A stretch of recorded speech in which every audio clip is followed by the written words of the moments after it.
She's a hooker. The great ones make it look so easy. He caught me in bed with his wife. Did you ever wonder what quirky truths were hiding behind the bar at Cheers, the sitcom we all thought we knew? Cheers wasn't just television. It was the laughter, the friendships, and the familiar corner that became part of our daily lives. But what strange details were quietly shaping that world we loved so much? Cheers was almost canceled after season 1. Imagine that for a second. One of the most beloved sitcoms in American television history almost never made it past its first year. When it debuted in 1982, the show was ranked close to dead last in ratings, far behind other primetime juggernauts of the era. Networks considered pulling the plug before it could even find its footing. But something curious happened. The small audience that tuned in kept coming back, week after week. Word of mouth grew. Critics started praising the show's witty writing and sharp performances, and the cast slowly began to win hearts across the country. By the second season, Cheers had started to rise in the ratings, proving that patience could pay off. Looking back, it feels impossible to imagine television without the bar where everybody knows your name. Yet for a moment, all of that was hanging by a thread. It is one of those near misses in entertainment history that makes you wonder how many classics we never got the chance to see because they were cut off too soon. The bar was modeled on a real Boston pub. Producers wanted Cheers to feel authentic, like the kind of place you could walk into after work and immediately feel at home. They found their inspiration in the Bull and Finch pub, a small watering hole in Boston with low ceilings, warm lighting, and regulars who seemed to live on their stools. The resemblance was so uncanny that fans began flocking to the Bull and Finch just to see the place that birthed the world of Cheers.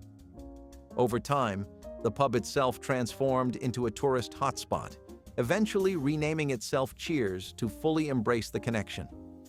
Tour buses made it a regular stop, and fans from across the globe snapped photos outside those unassuming doors. Inside, the real bar was much smaller than the set you saw on television, but it had the same cozy feel and neighborhood charm. The producers captured that perfectly, translating the real-life Boston spirit into something millions could enjoy on their screens. The magic of Cheers was that it never felt staged, and now you know why. It was grounded in the atmosphere of an actual bar. Woody Harrelson's character was written after the actor. When Nicholas Colasanto, who played Coach, passed away during the third season, the writers were left with a heartbreaking gap to fill. Enter a young, wide-eyed actor from Texas named Woody Harrelson. Originally, he was only brought in to audition, but the producers saw something unique. His easygoing smile, Midwest charm, and natural comedic timing made him impossible to ignore. So instead of trying to replicate Coach, they created a brand new character tailor-made for Harrelson. Woody Boyd became the naive but lovable bartender from Indiana, often misunderstanding conversations in ways that led to hilarious punchlines. It was the perfect blend of actor and role, so much so that it is hard to tell where Harrelson ends and Woody begins. The gamble worked wonders, as audiences immediately embraced the newcomer. Harrelson would go on to become a breakout star, later winning Oscars and leading blockbuster films. But it all started with a character that only existed because he himself inspired it. Sometimes life hands you a perfect casting choice, and Woody Boyd is living proof. Ted Danson attended bartending school for the role. It might sound like overkill for a sitcom, but Danson knew that if he was going to play Sam Malone, he had to look convincing behind the counter. He did not want to be caught fumbling with a shaker or holding a glass the wrong way. So he enrolled in a bartending class where he learned how to pour a pint with the right amount of foam, how to polish glasses until they gleamed, and how to keep moving like a real professional. This small detail gave his performance an effortless realism that fans often overlooked but always felt. When you watched Sam Malone wipe down the bar while listening to Norm or Cliff, it felt natural because Danson had trained for it. Many actors might have skipped this preparation, but Danson's commitment to authenticity became a cornerstone of his performance. He did not just play a bartender, he moved like one, worked like one, and gave audiences a character who felt grounded in reality. That decision may have seemed minor at the time, but it helped sell the illusion of Cheers as a real place. Norm's beer was actually near beer. George Wendt, who played Norm, had the same prop in front of him in nearly every episode, a frosty mug of beer. Viewers might have assumed he was drinking real alcohol, but in truth, it was a low-alcohol substitute known as near beer. This kind of brew was often used in film and television because it looked identical to the real thing on camera. But there was a funny twist.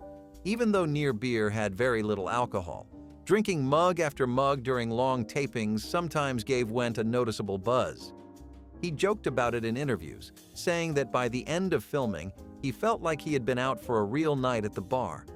It added an unexpected layer of authenticity, since Norm was supposed to be a man who practically lived for his pints.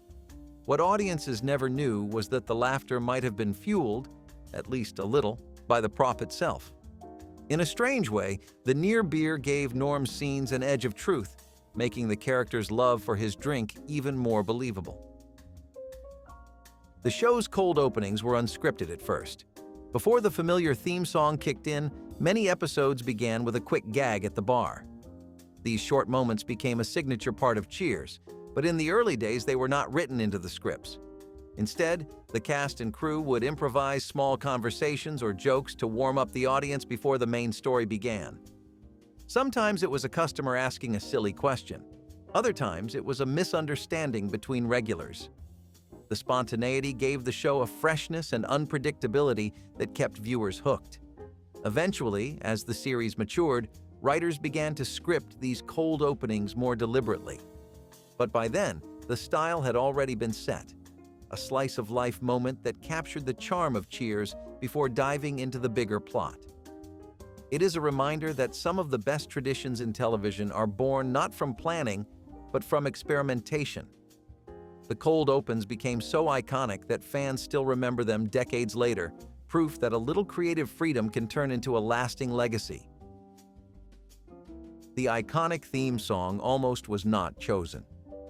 Where Everybody Knows Your Name is one of the most recognizable theme songs in television history, but it almost never happened.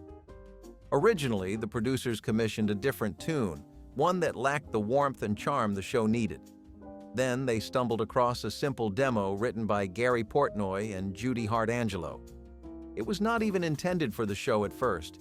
It was just a heartfelt ballad about belonging.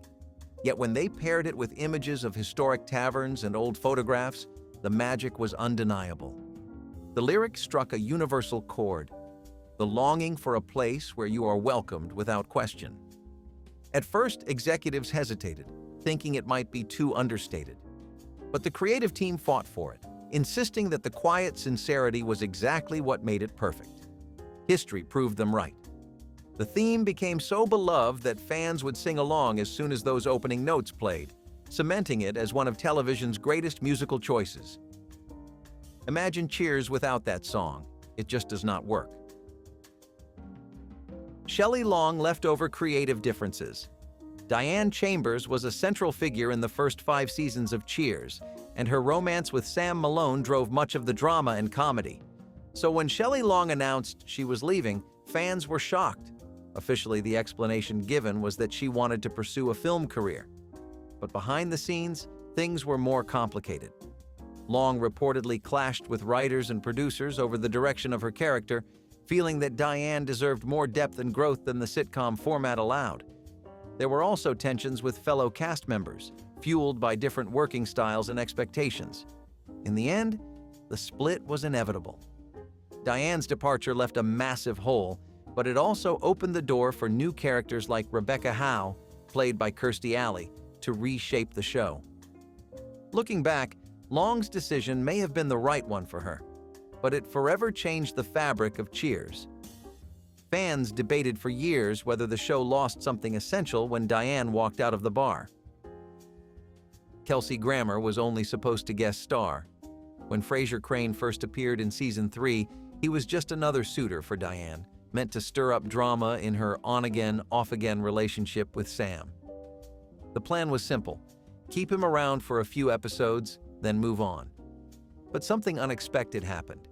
Kelsey Grammer's sharp wit, impeccable timing, and unique presence lit up the screen.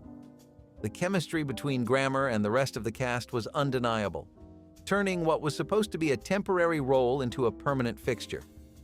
Audiences loved watching Frasier's pompous personality bounce off the down-to-earth regulars at Cheers.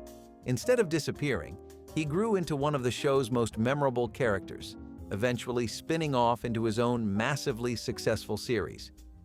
It is hard to believe that television history almost missed out on Frasier Crane, all because he was never meant to last beyond a handful of episodes. Sometimes the best characters are the ones nobody saw coming. Carla's sharp tongue came from Rhea Perlman herself. Carla Tortelli was the wisecracking waitress who never pulled a punch. Whether she was roasting customers or sparring with her co-workers, her barbed wit became one of the defining features of Cheers. But here's the secret. Much of that sass came directly from actress Rhea Perlman. Off-camera, Perlman had the same quick humor and fearless honesty that made Carla unforgettable. The writers noticed this and began weaving Perlman's natural personality into the scripts. Soon, the line between actress and character blurred, and Carla became an exaggerated reflection of Perlman herself. It gave the role an authenticity that audiences could sense immediately. You were not just watching a fictional waitress, you were watching a real woman channel her sharp edges into comedy gold. It is another example of how Cheers thrived by letting the cast influence their roles, turning good writing into great television through personal truth. Carla was not lovable despite her bite, she was lovable because of it. Sam Malone was originally written as a football player. The creators of Cheers wanted the central character to be an ex-athlete who now owned a bar, a guy whose glory days were behind him, but who still had charm to spare. Their first idea was to make him a former football star, a rugged quarterback who had traded the field for bartending. But when Ted Danson was cast, the creative team saw that he carried himself differently. Danson had a smooth elegance and a lean frame, not the build of someone who had spent years being tackled on a football field. So they shifted Sam's backstory to baseball, imagining him as a relief pitcher for the Boston Red Sox. The choice could not have been better. Baseball fit Sam's easygoing vibe, and it tied the character directly into the culture of Boston, a city obsessed with the Red Sox. That small adjustment made Sam Malone feel authentic in a way that stuck for the entire run of the show. Instead of a bruised ex-football player, audiences got a charming ex-ball player who still acted like the game, and the fans never really let him go. John Ratzenberger invented Cliff Clavin. Originally, he came in to audition for the role of Norm, which eventually went to George Wendt. As the casting wrapped up, Ratzenberger asked the producers a bold question. Did they have a know-it-all character in the show? The producers said no, and he launched into an improvised pitch about a mailman who spouted endless trivia, most of it useless or wrong. The team laughed, loved the idea, and practically on the spot created Cliff Clavin. Ratzenberger's gamble paid off because Cliff became one of the most memorable regulars on Cheers, a man full of strange facts and theories that made everyone roll their eyes while secretly enjoying the banter. It is rare that an actor literally invents their role, but Ratzenberger's sharp thinking carved out a space for him that nobody else could fill. Cliff's endless supply of trivia was not just a joke. It was a part of the heartbeat of the bar. Without him, the conversations at Cheers would have felt less colorful, less weird, and far less human. Kirstie Alley almost did not get the role of Rebecca. After Shelley Long's exit, the producers faced the daunting task of finding someone who could fill the void without simply copying Diane Chambers. They auditioned countless actresses, each with their own take on how to bring a new energy to the bar. When Kirstie Alley came in, she impressed with her wit, timing, and presence. But behind closed doors, there was hesitation. Some producers worried that Alley was too glamorous or that audiences would resist any replacement for Diane. Others wondered whether the dynamic between her and Ted Danson would feel believable. In the end, the gamble was taken, and Alley proved them all wrong. Rebecca Howe was not Diane. She was her own force with insecurities, ambition, and humor that grew season after season. Fans gradually warmed to her, and eventually she became an essential part of the show's legacy. What once seemed like a risk turned into one of the smartest casting choices Cheers ever made. Coach's lines were simplified due to the actor's illness. Nicholas Colasanto, who played the beloved and bumbling coach Ernie Pantuso, had been struggling with heart disease long before joining the cast. As his health declined during the show, writers adjusted the scripts to make his role easier. Instead of long, complicated lines, Coach was given shorter, simpler dialogue. But what could have been a limitation turned into comedy gold. His short and often nonsensical responses became his trademark, making the character even more endearing. Audiences believed Coach was just a little slow on the uptake, but in truth, the style came from a practical decision to protect Colasanto. Sadly, his illness worsened, and he passed away during the third season, leaving fans heartbroken. Yet the adjustments the writers made out of necessity gave television one of its most lovable characters, a man whose kindness and goofy logic made the Cheers bar feel like a family. The bar stools were chained to the floor. On screen, they looked like ordinary stools, the kind you might pull up and shift around without a second thought. But in reality, every single one of them was bolted down with chains. The reason was simple: continuity. In a show with so many moving parts, the producers needed to make sure that a stool was always in the same spot from shot to shot. The crew even tested the setup during rehearsals, deliberately bumping the stools to see if the chains held them steady. Actors admitted it felt odd at first, like sitting on furniture that refused to budge no matter how much you pushed. Over time, the fixed stools gave them a sense of security, letting them focus fully on performance without worrying about blocking. If an actor or audience member accidentally nudged one, it would ruin the careful layout of the set. Chaining them also prevented tripping hazards during live tapings. What looks like a free, relaxed environment was actually carefully controlled. The actors quickly learned to work around the restrictions, sliding onto the stools as if they were natural. The trick was invisible to viewers at home, but it was one of those hidden details that made production smoother. It is funny to think that a show about freedom, conversation, and flow had its bar literally nailed down, one seat at a time. Bebe Neuwirth hated her character's hairdo. Lilith Sternin, the brilliant and intimidating psychiatrist, was defined not only by her razor-sharp lines, but also by her severe hairstyle. The tightly pulled-back bun made her look cold, unapproachable, and rigid, exactly what the role demanded. But actress Bebe Neuwirth despised it. She felt it was unflattering and uncomfortable, a visual choice that made her dread time in the styling chair. In interviews, she joked that the bun was tighter than any performance she could give, pulling her face into expressions she did not even mean to make. Stylists confirmed it took a surprising amount of pins and hairspray to lock it into place, often leaving Neuwirth with headaches after long shoots. Yet ironically, that tension on her face only enhanced Lilith's icy persona, making the character feel even more convincing. Still, she went along with it because she knew it served the character. Over time, that strict hairdo became iconic, helping to define Lilith's place in the show. Fans could not imagine her any other way, even though the actress could. It is a perfect example of how an actor's personal dislike can accidentally become a defining trademark for a character. What Neuwirth saw as stiff and unpleasant, audiences embraced as perfectly fitting for one of Cheers' most memorable supporting figures. The series filmed in front of a live audience. Unlike some sitcoms that relied on laugh tracks, Cheers wanted the real energy of a crowd. Each episode was taped before fans who filled the studio bleachers, and the crew did everything possible to make them feel like they were sitting in a real bar.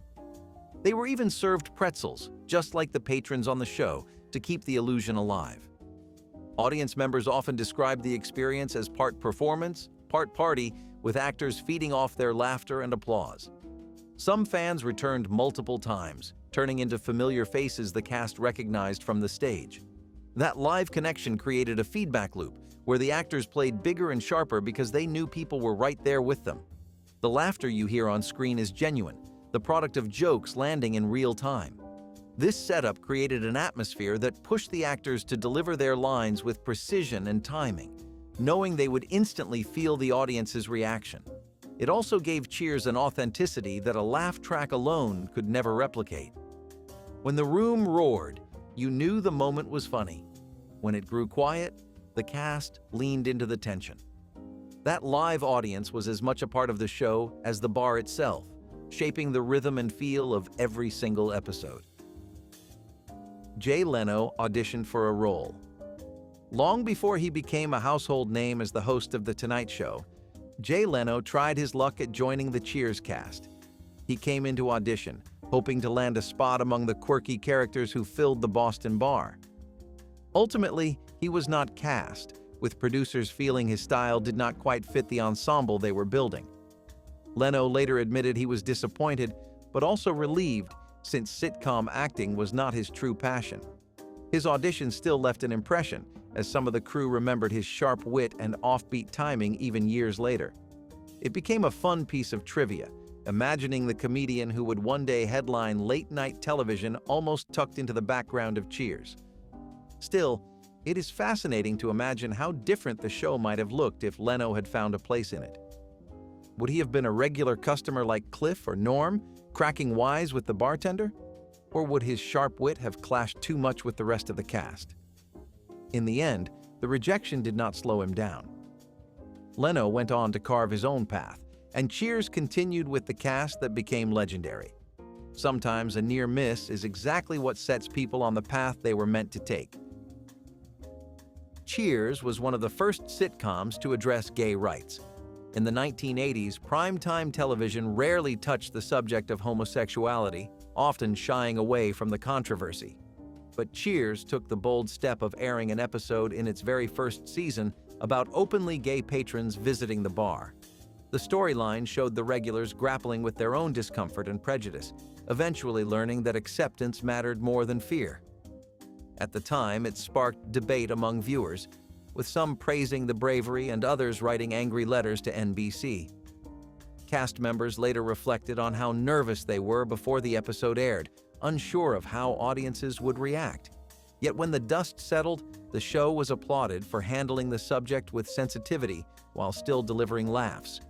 While tame by today's standards, it was groundbreaking at the time. The show used humor to ease the tension, but never mocked the idea of gay identity itself.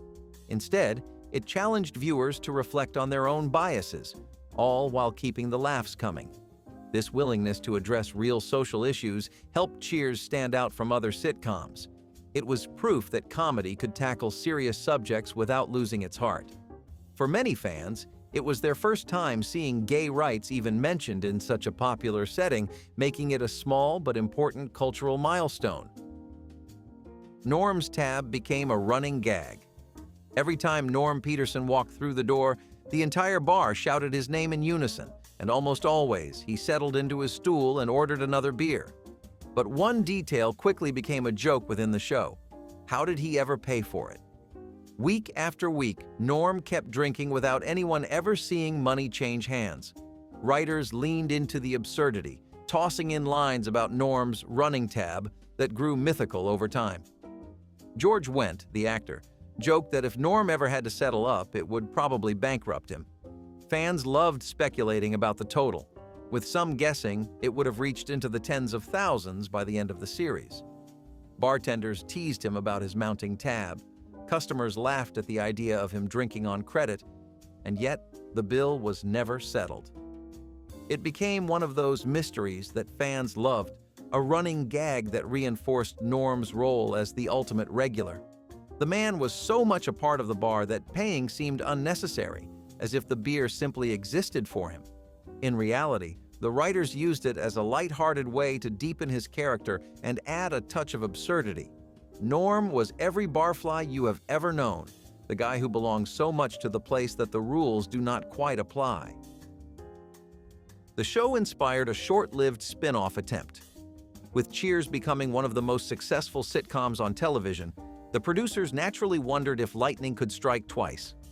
They decided to build a new series around Carla Tortelli's ex-husband Nick, a sleazy but comical character played by Dan Hedaya. The spin-off was called The Tortellis, and it followed Nick and his new wife Loretta as they tried to make a life together in Las Vegas. On paper, it had the same ingredients that made Cheers work: strong characters, sharp banter, and an eccentric setting. But in reality, the chemistry just was not there. Without the warm heart of the bar and the ensemble that made Boston feel alive, the new show felt hollow. Audiences who tuned in expecting the same magic quickly lost interest. The series premiered in 1987 but was pulled from the schedule after only 13 episodes. Looking back, The Tortellis is remembered as a footnote, a reminder that not every extension of a great series can stand on its own. Yet it also taught television an important lesson. Sometimes the magic of a show lies in the entire family of characters and the place they inhabit, not just one or two standouts. The Tortellis disappeared almost as quickly as it arrived, but it left behind a fascinating chapter in the Cheers legacy, a spin-off that showed just how hard it is to recreate perfection once you already have it. Cheers won the Emmy for Best Comedy 3 times. For a series that almost got canceled after its first season, that turnaround is extraordinary. As the years went on, the critical recognition piled up. In total, Cheers was nominated for a staggering 117 Emmy Awards and took home 28 of them. But the prize that mattered most, the one that cemented its place in television history, was Outstanding Comedy Series. Cheers won it in 1983, then again in 1984, and once more in 1991, proving that it was not just a flash in the pan, but a show with staying power across an entire decade. What made the win so remarkable was the competition. The 1980s were packed with powerhouse sitcoms, and taking the top prize meant you were standing above the best of the best. Every time Cheers won, it reminded audiences and critics alike that the writing, acting, and ensemble magic were second to none. Those wins also boosted the confidence of the cast and crew, many of whom had fought hard to keep the show alive in its shaky early days. By the time the third Emmy for Best Comedy arrived, Cheers was no longer the underdog. It was the standard bearer for what a sitcom could achieve. The trophies now sit as proof that even the unlikeliest beginnings can grow into cultural dominance when talent and timing meet. The finale drew over 80 million viewers. On May 20th, 1993, audiences across the United States tuned in to say goodbye to the bar where everybody knew their name.